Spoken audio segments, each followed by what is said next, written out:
Hello and welcome to the International Critical Incident Stress Foundation CISM Live series. My name is Kelly and I'll be your host for today's discussion.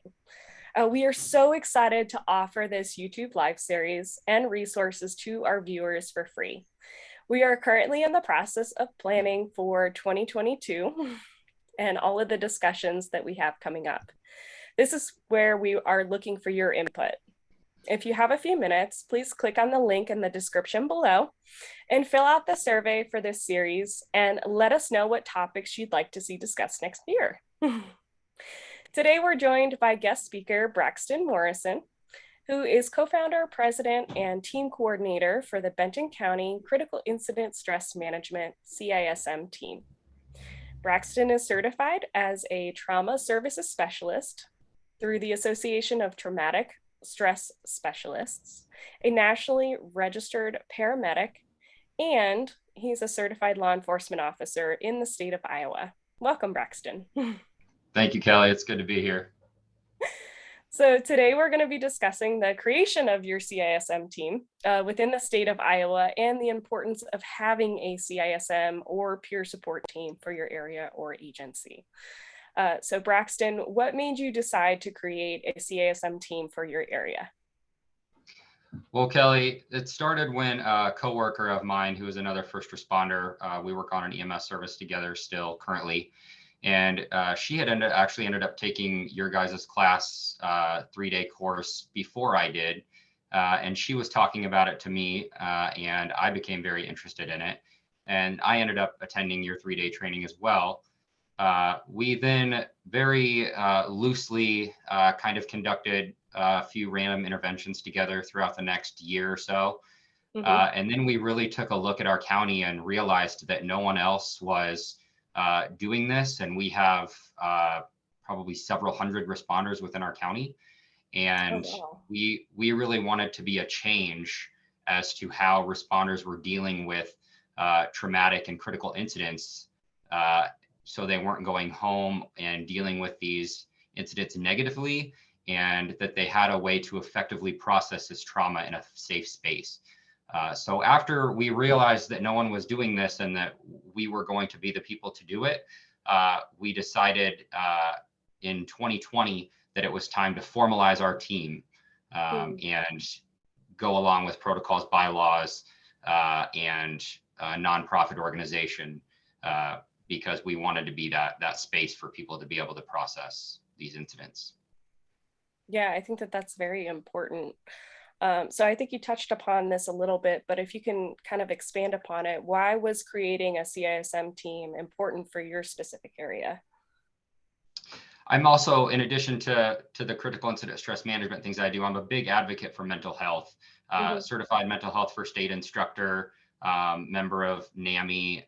So through being an advocate of that, I've done some of my own research, and obviously we had some statistics and training, and just the rates of first responders that have behavioral health problems or are committing suicide is just outstanding. And we don't want to see those numbers here in Benton County. We don't want to see those numbers anywhere. But our team and me and my partner knew that we had the ability to make an impact locally. And so we put the team together so we did not have to see first responders experience those things here, if at all possible. So then what were some of the challenges or the difficult parts of creating your CISM team for your area? Probably the most difficult part was trying to get everything right. And with creating a new CISM team, we really looked to the ICIS for guidance. It was, you guys have a hotline verification, and you guys, in order to be on your website, it was mandatory that we send you protocols and have a clinical director. And that's where we started. That was excellent, because we took the training, but creating the team is a whole different ball game than providing interventions. So we really looked to the ICISF for guidance there. And then once we got our clinical director, who is now a forensic psychologist, but was a licensed mental health social worker, or licensed mental health counselor, I'm sorry. We were able to put that team together, but with trying to come up with bylaws, protocols, policies, procedures, we've probably changed them 20 times, just trying to incorporate and encompass everything that we may come across, from do we respond to incidents on the scene? How do we come up with a confidentiality agreement? How do we implement these protocols and procedures? Voting for board members. We formed a nonprofit. So really just trying to get everything right and keep it up to date while still being a volunteer organization was probably one of the most difficult parts. So then that kind of ties in greatly to my next question. So for viewers out there that may not have a CISM team and are looking to form one, what was the cost for creating your CISM team? Well, initially the cost is $0. It doesn't cost anything to create the team.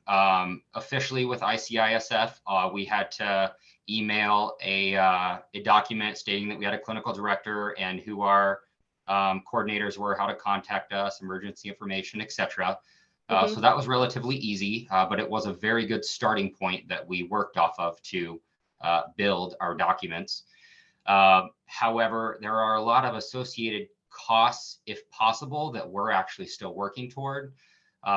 There's things to consider that normally you wouldn't, such as uniforms that we were recently able to purchase through a grant. Materials for a treasurer, if you have that position, to keep financial documents in. Setting up and maintaining a bank account if you're going to apply for grants or receive any kind of funding. Traffic vests, if you're going to be responding to scenes, are very important. Things even like resource books for grief or trauma to have at interventions for people to skim over, Kleenexes, water, really small things that people don't think about, but they make a big impact in interventions.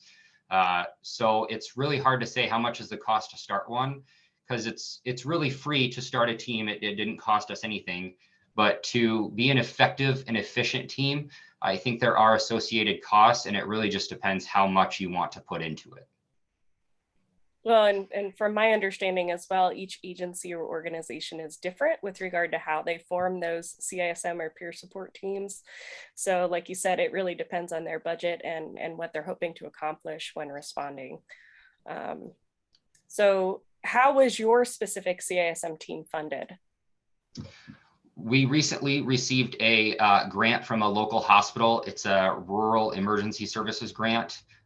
Before we got our nonprofit paperwork back, we actually had a first responder agency take us in because they are a 501c3. So we were able to apply for the grant under that agency, which was very nice. And we were able to get the grant and buy a few things, send our rest of our team members to the training. Which, backing up to your last question, would be the biggest expense is getting the people through training. And ICIS have great trainings, and that's what we send our members to. And then some shirts. So we were able to use that grant. Currently, we're not funded. We are looking for more grants to apply for. CISM teams, at least in Iowa, I don't know nationwide, but they're in a very unique position where we're not first responders as a team, but we're also not mental health providers. So applying for grants is somewhat difficult as to how you articulate what type of position you're in to receive this grant. Iowa does have legislation that states a CISM provider is someone who provides crisis counseling to first responders. So we're hoping to use that articulation in future grant applications that are geared toward emergency and fire to be able to hopefully receive them. Well, that's good to hear, especially with the state of Iowa. And I'm sure that there's other states out there that also have legislation. So each team will have to do their own research with regard to that. So with your specific CISM team, how many members do you have and what professions are your CISM team comprised of currently? So total, we have 10 members, I believe. Mm-hmm. We have a clinical director who I counted in that numbers. Like, as I said, she's a forensic psychologist now and a Mm-hmm. licensed mental health counselor. She actually owns her own practice and volunteers her time to us. And she's a very vital part. As I said, ICIS requires a clinical director to be a formal team with them. So she's critical. Then there's myself, and I am a paramedic and a police officer. My co-founder partner, who is a firefighter EMT. We have our treasurer, who is a firefighter EMT, and then sells or fixes fire equipment, basically. Our secretary, who is a EMT as well. Then another one of our members is a respiratory therapist and EMT at a local hospital and on a volunteer service. Mm-hmm. Another one of our members is a volunteer firefighter EMT. Then we actually have two pretty unique positions on our team that we're very thankful to have. We have what's called Foundation 2 in Benton County here and in the state of Iowa. They supply a mobile crisis counselor to local law enforcement. So during her day job, she's essentially a co-responder with law enforcement officers when they go on a mental health related call. Mm-hmm. We were very fortunate enough to get her on our team as well. So when she's not working there, she volunteers her time with our team. The other one, we also have what's called a rural access hub. Essentially, after Foundation 2 mobile crisis counselor does their type of thing, or in separate, our mobile or our Benton County critical, or our Benton County Access Hub provides any information or resources geared toward mental health. They can help you find a place to stay. They can get you set up with local appointments. I believe they have access to things like food bank and clothing, essential supplies for hygiene. So we are very, very fortunate to have those two people on our team as well. Then we also have a board member. We formed a board. All of our board members except one are also members of our team. Mm-hmm. Our board members, our clinical board member is not a technical member of the team. She does not provide interventions with us, but we wanted somebody on the board who provided outside experience. Mm-hmm. And so we found a doctor of nursing practice who specializes in behavioral health and recruited her to be on our board as well. So she also volunteers her time with us, and we are very thankful for that. Wow, it sounds like you have an amazing group of individuals with regard to your CISM team. So that's awesome. If you guys could do one thing different about creating the CISM team, what would it be? That's a unique question. I feel like really, if I knew what I was doing and went back to do this, I thought that I understood what this process was going to be like, and I had no idea. I wouldn't change it for anything. Out of all the jobs I do, running this CISM team is my favorite thing, and I do numerous things, and it's my favorite one. But really understanding what it would entail. We had some sample protocols that we actually started going off of when we very first started. Mm-hmm. And we tore those apart and added about 4 pages onto them. So just understanding as much as you can before you create the team would be my recommendation, because it's a lot different, as I said, than just providing interventions. Mm. So what are the most important parts for someone or a team to consider when implementing a CISM/peer support team? I think really understand the culture in your community. One of our bigger problems is getting the word out to our first responders that we're here. We're very new. And so, getting people over to like our Facebook page or getting people to come to our debriefings because they don't know what it is. It's relatively new, and CISM, to my knowledge, only really started being taught in fire and EMS classes a few years ago. So getting them into our debriefing so they can start to benefit from a debriefing or a diffusing or any interventions.